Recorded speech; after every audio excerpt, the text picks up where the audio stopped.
You wanted to start with your name and what you do, where you're Yeah, from, my whatever. name absolutely.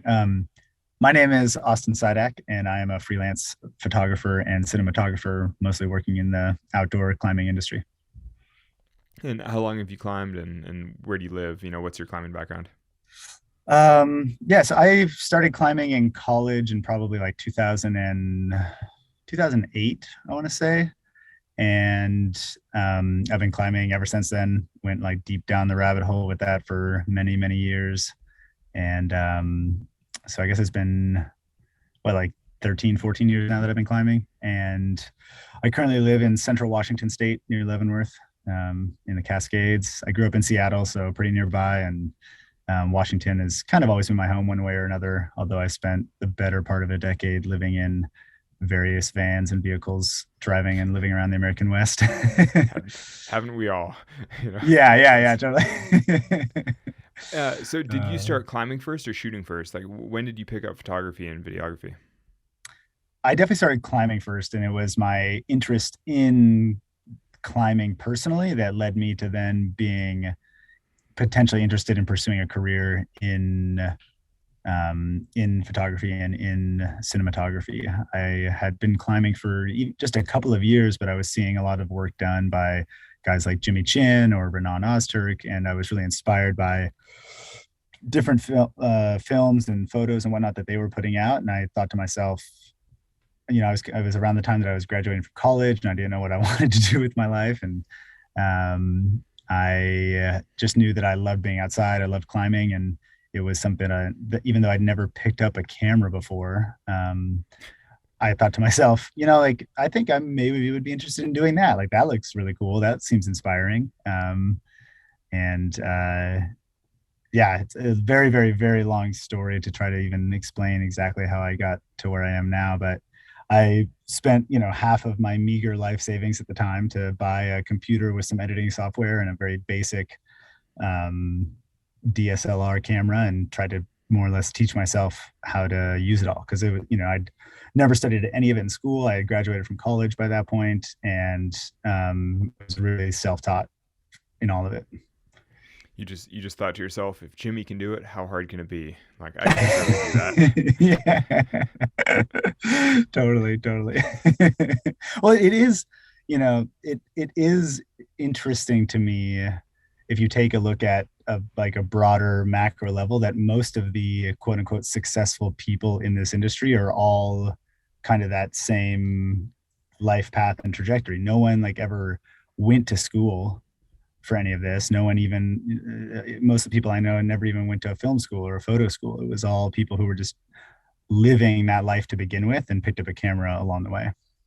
One notable exception, Sam Crossley, who you've worked That with is true. on a That bunch is of true. things, Sam because he actually Sam went is to by film far school. the best educated of all of us when it comes to actually knowing how to do any of this.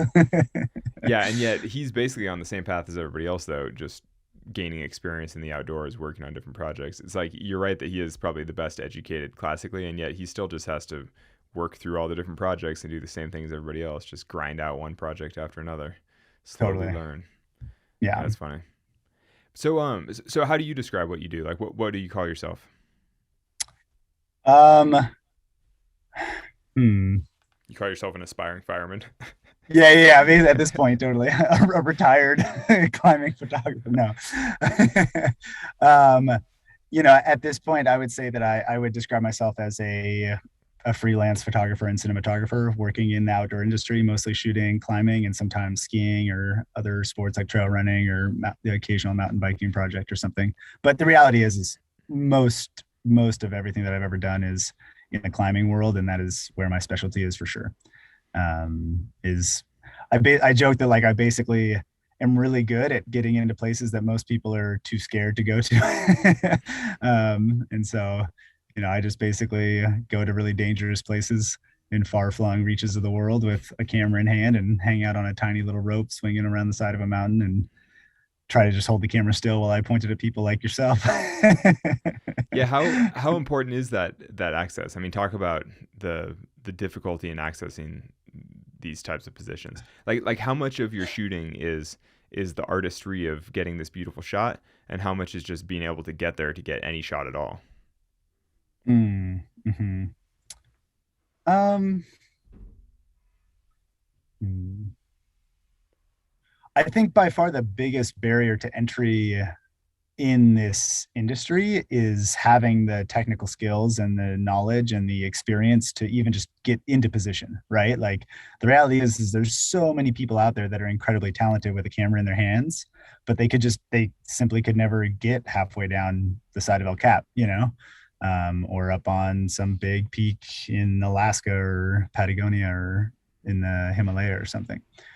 And I would attribute most of my quote unquote success to simply just knowing how to get into position. I don't think that I'm necessarily particularly talented when it comes to photo and video work compared to so many of my peers and friends who have such an incredible visual and artistic eye. But I'm very, very comfortable hanging out in places that very few people know how to get to or have the experience and the mindset to get to and to be in.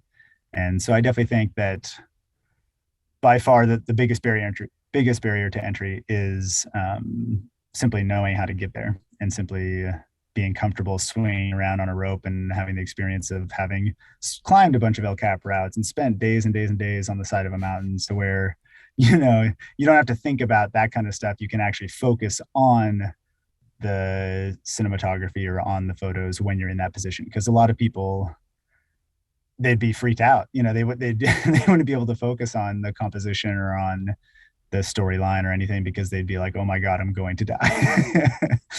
Yeah, Yeah. like the double entendre, they wouldn't be able to focus. You're like, Yeah. Yeah. They, um, so but can you describe some of the positions? I mean, because mhm. you're sort of saying swinging around on ropes, but you've shot on basically the most difficult big walls in the whole world. I mean, there's basically nowhere in the world that's harder to shoot than the places that you've shot. I mean, can you just lay out some of these places that you filmed? Yeah. In terms of actual beyond like my own personal trips and projects that I've done Yeah, for, just let's stick to work because that's yeah, still for totally insane. yeah, if we're just sticking purely to work, I climbed to the summit of Torre Egger with Marc-Andre when we were filming The Alpinist. Last summer, I climbed to the summit and was on the wall with Emily Harrington and Adrian Ballinger on this mountain called Peak Slasova, which is a huge vertical wall in the mountains of Kyrgyzstan on the border with Tajikistan. Just a month ago, I got back from spending 6 weeks in Pakistan on Trango Tower, um, with Jacopo Larcher and Babsi Zangal, on this route Eternal Flame. And the reality is most all these places are in vertical to overhanging walls of 1,000 meters or more in very remote places, often with snow and ice, covering all the ledges, or definitely the possibility of a massive storm coming in at any time. And I mean, you're probably right. They are, in terms of places where people have tried to go film, they're among the most difficult to get to in the world, for sure. Yeah, it's funny because you don't even mention the things that we've done together because they've been on El Cap. Camping on Well, like we spent 3 days camping on El Cap. We did the No Speed record together. But by comparison to the truly remote places that you film, those are completely benign. But I think to the yeah, average to the average listener, they think like, oh wow, you filmed multi-day ascents on El Cap. That's pretty hardcore. And you're like, no, totally. that's not even the interesting stuff compared to going to Pakistan, going to Patagonia, going to the whole rest of the world. I mean, those are truly remote and truly difficult.